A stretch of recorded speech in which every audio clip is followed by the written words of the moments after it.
The message you are about to hear was written and recorded on a record in 1956 by Earl Nightingale. This message is the answer to the question that he had been searching for from the time he was about 9 years old. Earl Nightingale had been born in economically depressed times. As a child, because they were so poor, Earl desperately wanted to know why some people grew up to enjoy prosperity, while others, like his family, struggled merely to survive. Unable to find answers to his questions from grown-ups, Earl began reading everything he could, believing that someone, somewhere, had the answer. Many years passed, and when Earl was 35 years old, he wrote and recorded this message. It was to be played one Saturday morning to a small group of salesmen during his absence. When Earl returned, he learned that the message had made such a positive impact on the men, they wanted copies to share with their friends and family. Earl arranged with Columbia Records to duplicate the record to meet the many requests. Much to Earl's surprise, in very little time, without any real advertising or marketing, over 1 million copies had been sold, and he received a gold record. Earl called the message The Strangest Secret. And this single recording was the seedling from which the entire personal development industry grew. And because Earl had discovered the true meaning of the strangest secret, which determines the outcome of one's life, he went from poverty to become one of the most highly recognized voices and names throughout the United States and from the West Indies to South Africa. His daily radio program, Our Changing World, was the world's most widely sponsored radio program and was heard daily across the United States, Canada, Mexico, Australia, the Bahamas, Guam, New Zealand, Puerto Rico, the Armed Forces Radio, and 30 countries overseas. I'm Diana Nightingale, and since my husband's death in 1989, I have continually looked for new effective ways to continue to share Earl's many messages of inspiration with the world. The personal development industry is so vast today, and yet people around the world attribute the strangest secret as being the one message that has most positively affected their lives. Earl revised the strangest secret several times over the past 40 years as times changed. Because of these changes, I believe you will appreciate the historic value of this original recording. As you listen, you will notice how the statistics reflect those of the mid-1950s. You'll also hear Earl mention the other side of the record. But 40 years later, the message is as true and valuable as it was then. Now I invite you to sit back, relax, and enjoy the original, The Strangest Secret, by Earl Nightingale.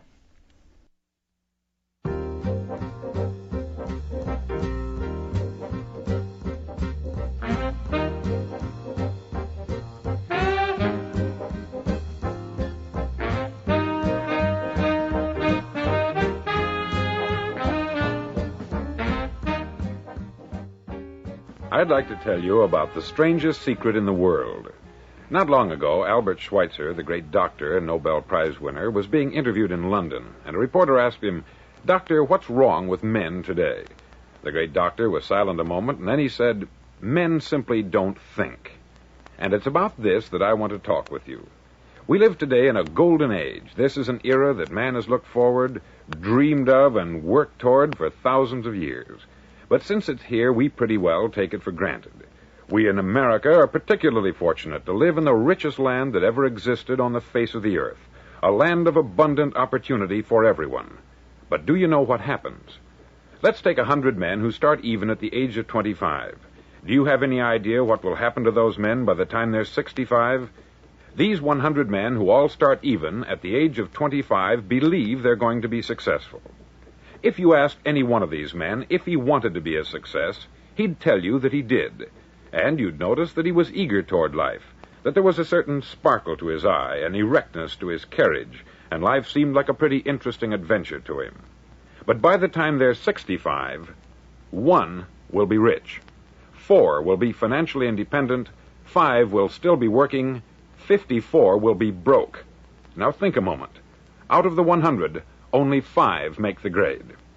Why do so many fail? What has happened to the sparkle that was there when they were 25?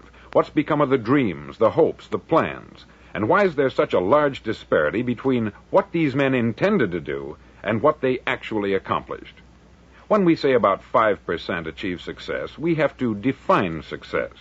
And here's the definition. Success is the progressive realization of a worthy ideal. If a man is working toward a predetermined goal and knows where he's going, that man is a success. If he's not doing that, he's a failure. Success is the progressive realization of a worthy ideal. Rollo May, the distinguished psychiatrist, wrote a wonderful book called Man's Search for Himself. And in this book he says, the opposite of courage in our society is not cowardice, it is conformity. And there you have the trouble today. It's conformity. People acting like everyone else, without knowing why, without knowing where they're going. Now think of it. In America right now, there are over 14 million people 65 years of age and over, and about 13 million of these 14 million are broke. They're dependent on someone else for life's necessities. Now, we learn to read by the time we're 7. We learn to make a living by the time we're 25. Usually, by that time, we're not only making a living, we're supporting a family. And yet, by the time we're 65, we haven't learned how to become financially independent in the richest land that has ever been known. Why? We conform. And the trouble is that we're acting like the wrong percentage group, the 95% who don't succeed. Now, why do these people conform? Well, they don't know, really. These people believe that their lives are shaped by circumstances, by things that happen to them, by exterior forces. They're outer-directed people. A survey was made one time that covered a lot of men, working men, and these men were asked this question. Why do you work? Why do you get up in the morning? 19 out of 20 had no idea. If you ask them, they'll say, everyone goes to work in the morning. And that's the reason they do it, because everyone else is doing it. Now let's get back to our definition of success. Who succeeds? The only man who succeeds is the man who is progressively realizing a worthy ideal. He's the man who says, I'm going to become this, and then begins to work toward that goal.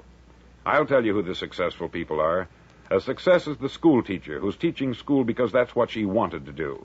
The success is the woman who's a wife and mother because she wanted to become a wife and mother and is doing a good job of it. The success is the man who runs the corner gas station because that's what he wanted to do. The success is the successful salesman who wants to become a top-notch salesman and grow and build with his organization. A success is anyone who is doing deliberately a predetermined job because that's what he decided to do deliberately. But only 1 out of 20 does that. That's why today there isn't really any competition, unless we make it for ourselves. Instead of competing, all we have to do is create. Now, for 20 years, I looked for the key which would determine what would happen to a human being. Was there a key I wanted to know which would make the future a promise that we could foretell to a large extent? Was there a key that would guarantee a person's becoming successful if he only knew about it and knew how to use it? Well, there is such a key, and I've found it. Have you ever wondered why so many men work so hard and honestly without ever achieving anything in particular, and others don't seem to work hard and yet seem to get everything? They have the magic touch. You've heard them say that about someone. Everything he touches turns to gold. And have you ever noticed that a man who becomes successful tends to continue to become successful? And on the other hand, have you noticed how a man who is a failure tends to continue to fail? It's because of goals. Some of us have them, some don't. People with goals succeed because they know where they're going. Now think of a ship leaving a harbor, and think of it with the complete voyage mapped out and planned. The captain and crew know exactly where it's going and how long it will take. It has a definite goal. 9,999 times out of 10,000, it will get to where it started out to get. Now let's take another ship, just like the first, only let's not put a crew on it, or a captain at the helm. Let's give it no aiming point, no goal, no destination. We just start the engines and let it go. I think you'll agree with me that if it gets out of the harbor at all, it will either sink or wind up on some deserted beach a derelict. It can't go any place because it has no destination and no guidance. It's the same with a human being. Take the salesman, for example. There is no other person in the world today with the future of a good salesman. Selling is the world's highest paid profession, if we're good at it and if we know where we're going. Every company needs top-notch salesmen, and they reward those men. The sky is the limit for them. But how many can you find? Someone once said, the human race is fixed, not to prevent the strong from winning, but to prevent the weak from losing. The American economy today can be likened to a convoy in time of war. The entire economy is slowed down to protect its weakest link, just as the convoy had to go at the speed that would permit its slowest vessel to remain in formation. That's why it's so easy to make a living today. It takes no particular brains or talent to make a living and support a family today. So we have a plateau of so-called security, if that's what a person's looking for. But we do have to decide how high above this plateau we want to aim for. Now let's get back to the strangest secret in the world, the story that I wanted to tell you today. Why do men with goals succeed in life and men without them fail? Well, let me tell you something which, if you really understand it, will alter your life immediately. If you understand completely what I'm going to tell you from this moment on, your life will never be the same again. You'll suddenly find that good luck just seems to be attracted to you. The things you want just seem to fall in line. And from now on, you won't have the problems, the worries, the gnawing lump of anxiety that perhaps you've experienced before. Doubt, fear, well, they'll be things of the past. Here's the key to success, and the key to failure. We become what we think about. Now let me say that again. We become what we think about. Throughout all history, the great wise men and teachers, philosophers and prophets have disagreed with one another on many different things. It is only on this one point that they are in complete and unanimous agreement. Listen to what Marcus Aurelius, the great Roman emperor, said. He said, "A man's life is what his thoughts make of it." Disraeli said this, "Everything comes if a man will only wait. I have brought myself by long meditation to the conviction that a human being with a settled purpose must accomplish it, and that nothing can resist a will that will stake even existence for its fulfillment." Ralph Waldo Emerson said this, "A man is what he thinks about all day long." William James said, "The greatest discovery of my generation is that human beings can alter their lives by altering their attitudes of mind." And he also said, "We need only in cold blood act as if the thing in question were real, and it will become infallibly real by growing into such a connection with our life that it will become real. It will become so knit with habit and emotion that our interest in it will be those which characterize belief." He also said this, "If you only care enough for a result, you will almost certainly attain it. If you wish to be rich, you will be rich. If you wish to be learned, you will be learned. If you wish to be good, you will be good.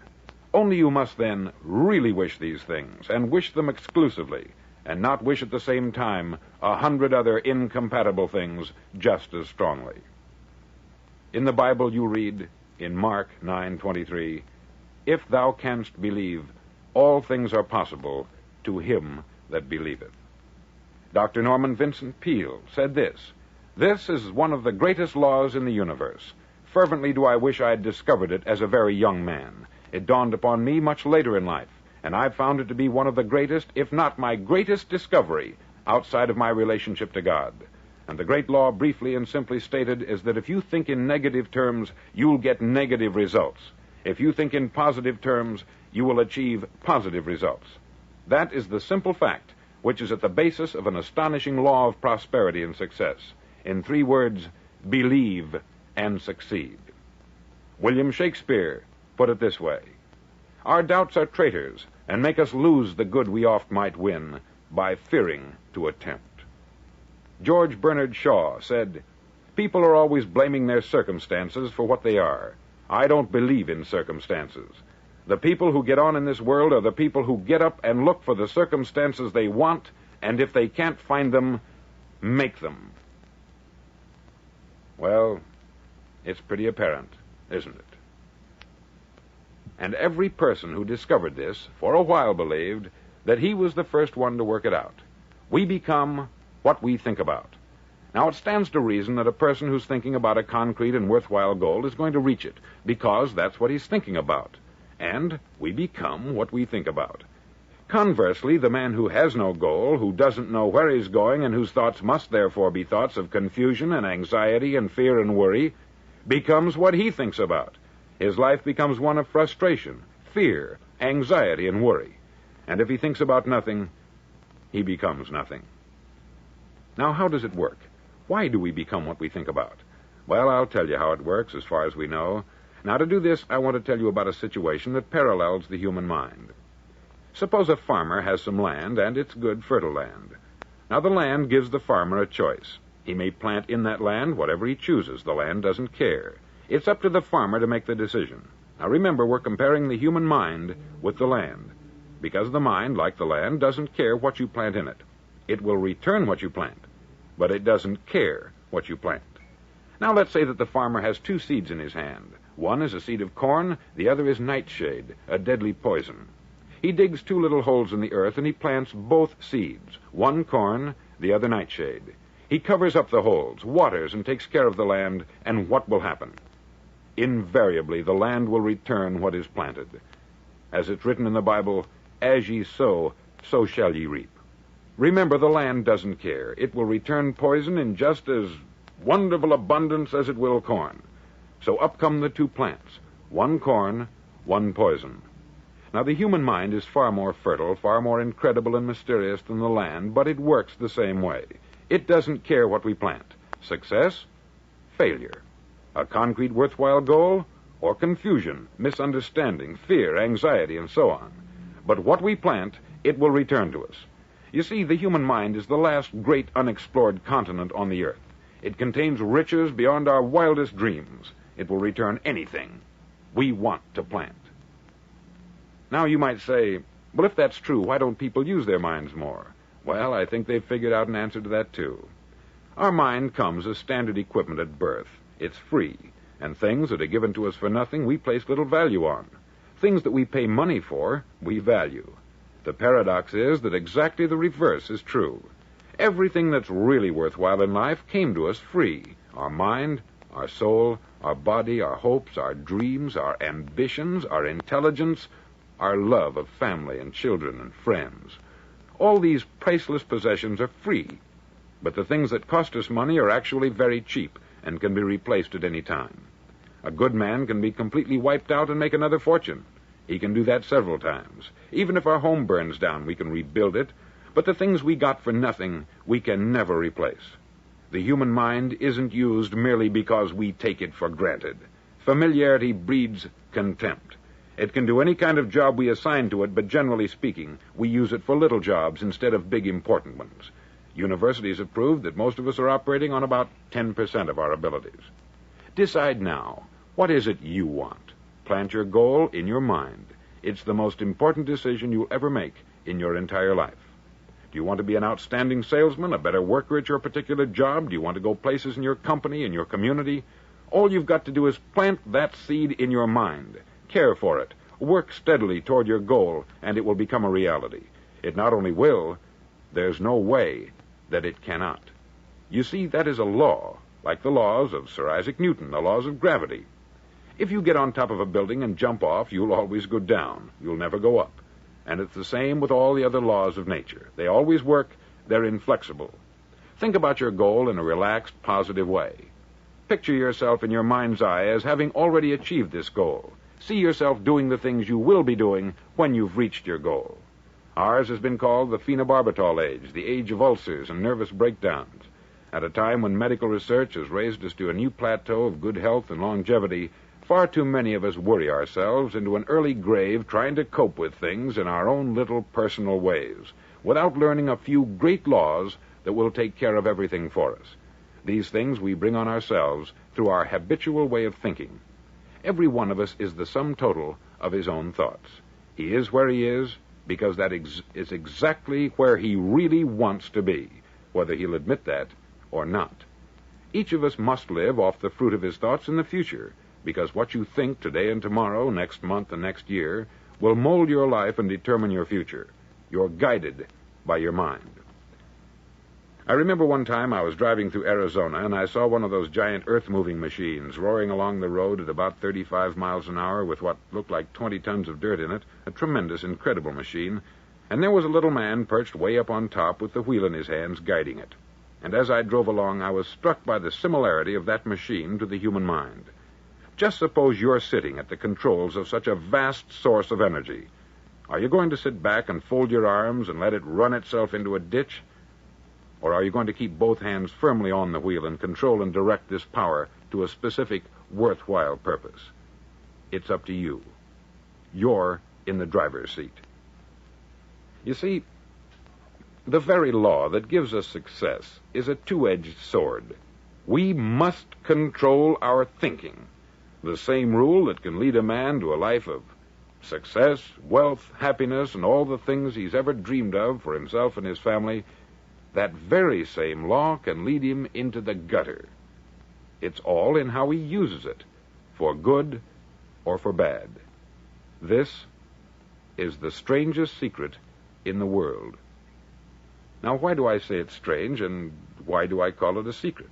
Actually, it isn't a secret at all. It was first promulgated by some of the earliest wise men, and it appears again and again throughout the Bible. But very few people have learned it, understand it. That's why it's strange, and why, for some equally strange reason, it virtually remains a secret.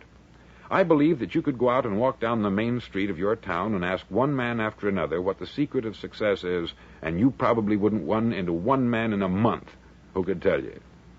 Now, this information is enormously valuable to us if we really understand it and apply it. It's valuable to us not only for our own lives, but the lives of those around us, our family, employees, associates, and friends. Life should be an exciting adventure. It should never be a bore. A man should live fully, be alive. He should be glad to get out of bed in the morning. He should be doing a job he likes to do because he does it well. One time I heard Grove Patterson make a speech, the editor-in-chief of the Toledo Daily Blade, and as he concluded his speech, he said something that I've never forgotten. He said something like this: "My years in the newspaper business have convinced me of several things, among them that people are basically good, and that we came from someplace, and we're going someplace. So we should make our time here an exciting adventure. The architect of the universe didn't build a stairway leading nowhere."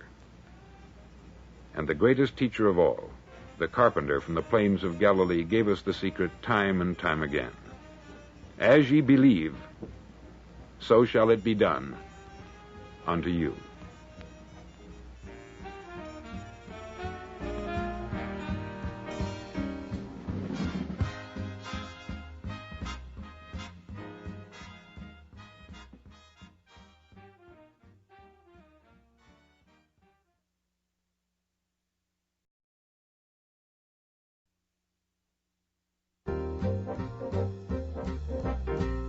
On side number 1 of this record, I've explained the strangest secret in the world and how it works. Now, on this side, I want to explain how you can prove to yourself the enormous returns possible in your own life by putting this secret to a practical test. I want you to make a test that will last 30 days. Now, it isn't going to be easy. If you'll give it a good try, it will completely change your life for the better. Back in the 17th century, Sir Isaac Newton, the English mathematician and natural philosopher, gave us some natural laws of physics which apply as much to human beings as they do to the movement of bodies in the universe. Now, one of these laws is that for every action, there is an equal and opposite reaction. Simply stated, as it applies to you and me, it means we can achieve nothing without paying the price. The results of your 30-day experiment will be in direct proportion to the effort you put forth. To be a doctor, you must pay the price of long years of difficult study. To be successful in selling, and remember that each of us succeeds to the extent of his ability to sell, selling our families on our ideas, selling education in schools, selling our children on the advantages of living the good and honest life, selling our associates and employees on the importance of being exceptional people, to, of course, the profession of selling itself. But to be successful in selling our way to the good life, we must be willing to pay the price. Now, what is that price? Well, it's many things. First, it's understanding emotionally, as well as intellectually, that we literally become what we think about, that we must control our thoughts if we're to control our lives. It's understanding fully that, as ye sow, so shall ye reap. Secondly, it's cutting away all the fetters from the mind and permitting it to soar as it was divinely designed to do. It's the realization that your limitations are self-imposed and that the opportunities for you today are enormous beyond belief.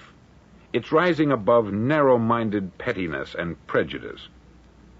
Thirdly, to use all your courage to force yourself to think positively on your own problem, to set a definite and clearly defined goal for yourself, to let your marvelous mind think about your goal from all possible angles, to let your imagination speculate freely upon many different possible solutions, to refuse to believe there are any circumstances sufficiently strong to defeat you in the accomplishment of your purpose, to act promptly and decisively when your course is clear, and to keep constantly aware of the fact that you are, at this moment, standing in the middle of your own acre of diamonds, as Russell Conwell used to point out.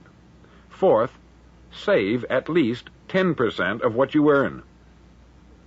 It's also remembering that no matter what your present job, it has enormous possibilities if you're willing to pay the price. Now let's just go over the important points in the price each of us must pay to achieve the wonderful life that can be ours. It is, of course, worth any price. 1, you will become what you think about. 2, remember the word imagination. Let your mind soar. 3, courage. Concentrate on your goal every day. 4, save 10% of what you earn. And action. Ideas are worthless unless we act on them. Now I'll try to outline the 30-day test I want you to make. Now keep in mind that you have nothing to lose by making this test, and everything you could possibly want to gain. There are 2 things that may be said of everyone. Each of us wants something, and each of us is afraid of something. I want you to write on a card what it is you want more than anything else. It may be more money. Perhaps you'd like to double your income or make a specific amount of money. It may be a beautiful home. It may be success at your job. It may be a particular position in life. It could be a more harmonious family. Each of us wants something. Write down on your card specifically what it is that you want. Make sure it's a single goal and clearly defined. You needn't show it to anyone, but carry it with you so that you can look at it several times a day. Think about it in a cheerful, relaxed, positive way each morning when you get up, and immediately you have something to work for, something to get out of bed for, something to live for. Look at it every chance you get during the day and just before going to bed at night. As you look at it, remember that you must become what you think about, and since you're thinking about your goal, you realize that soon it will be yours. In fact, it's yours really the moment you write it down and begin to think about it. Look at the abundance all around you as you go about your daily business. You have as much right to this abundance as any other living creature. It's yours for the asking. Now we come to the difficult part. Difficult because it means the formation of what is probably a brand new habit, and new habits are not easily formed. Once formed, however, it'll follow you for the rest of your life. Stop thinking about what it is you fear. Each time a fearful or negative thought comes into your consciousness, replace it with a mental picture of your positive and worthwhile goal. There will come times when you will feel like giving up. It's easier for a human being to think negatively than positively. That's why only 5% is successful. You must begin now to place yourself in that group. For 30 days, you must take control of your mind. It will think only about what you permit it to think. Each day for this 30-day test, do more than you have to do. In addition to maintaining a cheerful, positive outlook, give of yourself more than you've ever done before. Do this knowing that your returns in life must be in direct proportion to what you give. The moment you decide on a goal to work toward, you're immediately a successful person. You're then in that rare and successful category of people who know where they're going. Out of every 100 people, you belong to the top 5. Don't concern yourself too much with how you're going to achieve your goal. Leave that completely to a power greater than yourself. All you have to do is know where you're going. The answers will come to you of their own accord. Remember these words from the Sermon on the Mount, and remember them well. Keep them constantly before you this month of your test. Ask, and it shall be given you. Seek, and ye shall find. Knock, and it shall be opened unto you. For every one that asketh receiveth, and he that seeketh findeth, and to him that knocketh it shall be opened. It's as marvelous and as simple as that. In fact, it's so simple that in our seemingly complicated world, it's difficult for an adult to understand that all he needs is a purpose and faith. For 30 days, do your best. If you're a salesman, go at it as you've never done before, not in hectic fashion, but with the calm, cheerful assurance that time well spent will give you the abundance in return you deserve and want. If you're a homemaker, devote your 30-day test to complete giving of yourself without thinking about receiving anything in return, and you will be amazed at the difference it makes in your life. No matter what your job, do it as you've never done it before for 30 days. And if you've kept your goal before you every day, you'll wonder and marvel at this new life you've found. Dorothea Brand, outstanding editor and writer, discovered it for herself and tells about it in her fine book, Wake Up and Live. Her entire philosophy is reduced to the words, act as though it were impossible to fail. She made her own test with sincerity and faith, and her entire life was changed to one of overwhelming success. Now you make your test for 30 full days. Don't start your test until you've made up your mind to stick with it. You see, by being persistent, you're demonstrating faith. Persistence is simply another word for faith. If you didn't have faith, you would never persist. If you should fail during your first 30 days, by that I mean suddenly find yourself overwhelmed by negative thoughts, you've got to start over again from that point and go 30 more days. Gradually, your new habit will form until you find yourself one of that wonderful minority to whom virtually nothing is impossible. Don't forget the card. It's vitally important as you begin this new way of living. On one side of the card, write your goal, whatever it may be. On the other side, write the words we've quoted from the Sermon on the Mount. Ask, and it shall be given you. Seek, and ye shall find. Knock, and it shall be opened unto you. In your spare time during your test period, read books that will help you. Inspirational books like the Bible, Dorothea Brand's Wake Up and Live, The Magic of Believing by Claude Bristol, Think and Grow Rich by Napoleon Hill, and other books that instruct and inspire. Nothing great was ever accomplished without inspiration. See that during these crucial first 30 days, your own inspiration is kept at a peak. Above all, don't worry. Worry brings fear, and fear is crippling. The only thing that can cause you to worry during your test is trying to do it all yourself. Know that all you have to do is hold your goal before you. Everything else will take care of itself. Remember also to keep calm and cheerful. Calm and cheerful. Don't let petty things annoy you and get you off course. Now, since making this test is difficult, some may say, well, why should I bother? Well, look at the alternative. No one wants to be a failure. No one really wants to be a mediocre individual. No one wants a life constantly filled with worry, fear, and frustration. Therefore, remember that you must reap that which you sow. If you sow negative thoughts, your life will be filled with negative things. If you sow positive thoughts, your life will be cheerful, successful, and positive. Now, gradually, you will have a tendency to forget what you've heard on this record. Play it often. Keep reminding yourself of what you must do to form this new habit.